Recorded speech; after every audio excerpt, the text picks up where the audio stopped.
The heavy iron door slammed shut with a sound like a tomb sealing itself. The bolt slid into place, and the noise of the outside world, the clatter of horses, the shouts of the city, the freedom of the streets, was abruptly cut off. Inside that cold, sterile room, a young woman stood alone, her heart pounding against her ribs. She was Nellie Bly, an ambitious journalist for the New York World, but she had just abandoned her identity. She was no longer Nellie Bly. She was Nellie Brown, a poor Cuban woman suffering from amnesia. She had let go of all her possessions. She had faked a breakdown in a boarding house, screaming and staring wildly at the walls. She had succeeded in her mission to deceive the doctors, the police, and the courts. She had been declared legally insane and committed to the Blackwell's Island Insane Asylum. But as the silence of the institution wrapped around her, the terrifying reality of her gamble set in. She had voluntarily walked into hell to expose it, but now the question was, could she ever get out? The year was 1887. The city was New York, a place of booming industry and stark poverty. Nellie Bly, born Elizabeth Cochran, was a firecracker of a woman in a time that demanded women be seen and not heard. She was a pioneer of a new kind of journalism called stunt reporting. She wasn't content to sit in an office and write about society balls. She wanted to be in the action. Her editor had laughed at her ambitious ideas, telling her that women were too delicate for hard news. In a moment of defiance, she famously said, "Very well. Start the man, and I'll start the same week for a rival newspaper and beat him." She didn't just want a story, she wanted to change the world. But the assignment she chose for herself was the most dangerous a journalist had ever attempted. She wanted to investigate the rumors of abuse and neglect inside the insane asylums of New York. These places were fortresses of secrets. Doctors held the power of life and death. The public assumed that because they were hospitals, they were places of healing. Nellie suspected they were prisons where the innocent were tortured and the sane were driven mad. The preparation for this assignment was meticulous. Nellie checked herself into a temporary women's boarding house in the city. For days, she practiced her disguise. She spent nights staring into the mirror, trying to contort her face into a look of vacant terror. She stopped sleeping properly to make her eyes red and her movements jittery. She stopped brushing her hair to make herself look disheveled.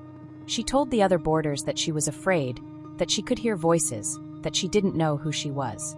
It was a performance that required total commitment. Finally, she called the police.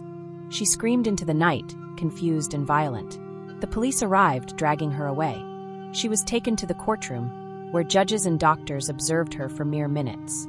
They asked her questions about her past, about Cuba, about her name.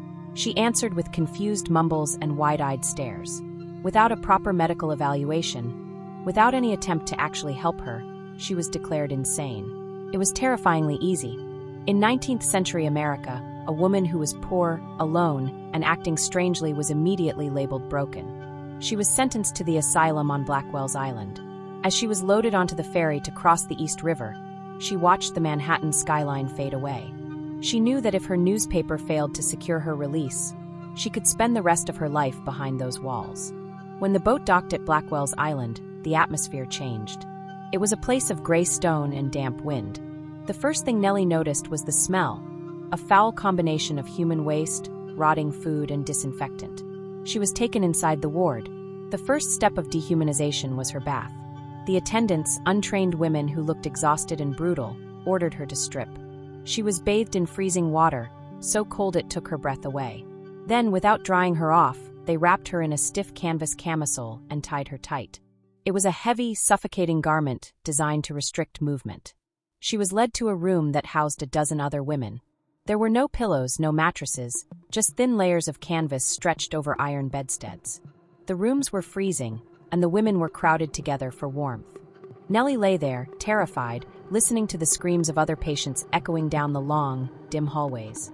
She realized that she had not just entered a hospital, she had entered a dungeon. Over the coming days, Nellie Bly witnessed horrors that would haunt her for the rest of her life. The food was inedible. It was a thin, watery gruel, cold and often filled with flies or insects. The women were starving. They fought over crusts of bread like animals. But the real horror was the treatment of the patients. Many of these women, Nellie discovered, were not insane. They were immigrants who spoke no English, women who had been beaten by their husbands, or simply poor women who had nowhere else to go. The doctors at Blackwell's did not care about curing them. They were interested in control. The nurses and attendants were cruel beyond belief. Nellie witnessed women being beaten with leather straps. She saw them tied to chairs for hours, sometimes days, without food or water. She saw them dragged down flights of stairs by their hair. The nurses would pinch them, kick them, and taunt them for fun. The nurses themselves were often drunk. Nellie realized that the asylum was a place where the staff were the truly dangerous ones, playing God with people who couldn't fight back. Nellie's greatest fear was being caught. She knew that if the staff discovered she was a journalist, she would be subjected to even harsher treatment, or worse, they would never let her leave. She maintained her act perfectly. She spoke gibberish. She cowered in corners. She refused to smile. But inside, she was memorizing everything. She remembered the names of the women who screamed at night, the ones who begged for water and were ignored. She remembered the face of a young German girl who was beaten because she couldn't understand English commands. She remembered the tub baths, where ice-cold water was poured over women's heads in a torturous attempt to calm them. Nellie herself experienced the cruelty. When she once laughed at a patient who made a joke, a nurse grabbed her by the hair and slammed her head against the wall. She was forced to sit on a hard bench for hours without moving, her muscles cramping in pain. She lived in a state of constant adrenaline, terrified that her disguise would slip, that she would say something too intelligent, that she would give herself away. The nights were the hardest. The asylum was designed to drive you mad. The lights were never fully extinguished. The wailing of the women never stopped. Some women banged their heads against the iron bars of the windows until they bled. Others sat in silence, staring at nothing, their spirits entirely broken. Nellie lay in the dark, her canvas clothing scratching her skin, and thought about her editor. The New York World had promised to secure her release in 10 days. But what if they forgot? What if a court order blocked them? She was an unperson now. The law said she was insane, and in 1887, an insane woman had no rights. She could disappear into this system forever. It was a test of her mental fortitude that few people, man or woman, could survive. She had to be strong not just for herself, but for all the women trapped there who had no voice. She was their only witness. She was the only chance the world had to know the truth. On the 10th day, the news finally came. A representative from the New York World arrived, accompanied by a legal team. They demanded the release of Nellie Brown. The staff, expecting no one to care about this poor Cuban woman, were baffled. Nellie dropped her disguise. The transformation was instant. The vacant stare vanished. Her back straightened. She spoke clearly and confidently. She was no longer Nellie Brown. She was Nellie Bly, the journalist. The look of shock on the doctors' and nurses' faces was her victory. She had outsmarted them. She had infiltrated their fortress and escaped with the evidence. As she walked out of those iron gates, back onto the ferry to Manhattan, she left behind the screams and the cold. But she carried the stories of the women she had left behind. She promised them, silently, that their suffering would not be ignored.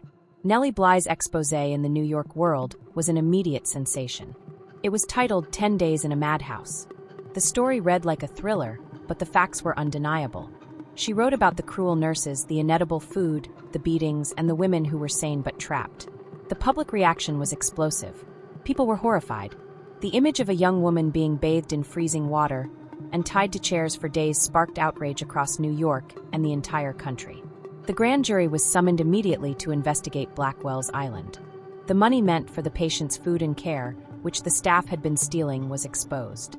The conditions were so bad that the jury demanded immediate reforms. Many of the brutal nurses and attendants were fired. The doctors who had committed women without proper examination were reprimanded. Because of Nellie Bly, the government increased the budget for the asylums to improve food and heating. They introduced new regulations to ensure that women could not be committed on the word of a single observer. The doors of Blackwell's were finally opened to the light of public scrutiny. But the victory was bittersweet. Nellie tried to help the women she had met behind those walls. She used her influence to get a few of the sane women released, those who had families to return to. But many were too broken. The trauma of the asylum had shattered their minds. Some did die shortly after leaving, their bodies too weak from starvation and abuse to survive the outside world. Nellie carried the guilt of her freedom for the rest of her life. She knew that she could never fully understand what it was like to be trapped there without the promise of release. She had been a tourist in their hell, they had been residents. This experience fueled her desire for justice. She became one of the most famous journalists in the world. 2 years later, she attempted an even more famous stunt, a trip around the world in under 80 days to beat the fictional Jules Verne record. She succeeded, becoming a global celebrity. But the girl who dared always knew her greatest work was the Asylum. Nellie Bly used her fame not for self-aggrandizement, but to help others. She became a champion of social causes. She reported on the suffrage movement, arguing passionately that women should have the right to vote. She covered political corruption and labor disputes. She even married a wealthy industrialist, Robert Seaman, and used his fortune to further her journalism and charity work. She designed inventions for milk cans to improve food safety. She used her pen to defend the defenseless. She never forgot the women of Blackwell's Island. She remained an outspoken critic of the mental health system until her death in 1922. She was a woman who refused to stay in the lines society drew for her. She broke the rules of journalism, broke into a prison, and broke the silence of the abused. The legacy of Nellie Bly is not just in the pages of newspapers, but in the very fabric of modern journalism. She is considered the godmother of investigative reporting.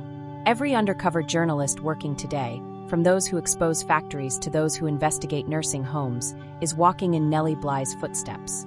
She proved that to find the truth, you sometimes have to become the truth. You have to be willing to experience the pain of others to make the world see it. She showed incredible bravery. Most people run away from asylums. She ran toward one. She faked insanity, but her sanity was the sharpest weapon in the room. She saw the invisible women, the poor, the immigrant, the mentally ill, and she made them visible. She turned the darkness of Blackwell's Island into a light of reform. Looking back at Nellie Bly's life today, we are struck by the contrast between the delicate Victorian lady in her dress and the fearless warrior inside. In an era when women were told to stay home, Nellie Bly traveled the world and dove into the underworld. She faced down corrupt judges and brutal nurses. She outsmarted the medical establishment. She challenged the very concept of insanity, showing that society often treated difference and poverty as a disease to be hidden away. She was a voice for the voiceless. Her story resonates today because the battle for dignity in mental health care is not over. We still fight for transparency. We still fight for the rights of the vulnerable. We still need journalists who are willing to go into the dark places and tell the truth. Nellie Bly was one of a kind, but her spirit lives on in anyone who refuses to accept injustice as just the way things are. She faked insanity, but she possessed a very real, very powerful sanity. She was a hero who wrote her own legacy, and in doing so, wrote a better future for countless others. The iron door slammed shut for her, but she kicked it open for the rest of us. If Nellie Bly's bravery inspired you, please give this video a like. Share it with a friend who loves true history. And don't forget to subscribe to the channel for more incredible stories of brave women who risked it all for the truth. Thanks for watching.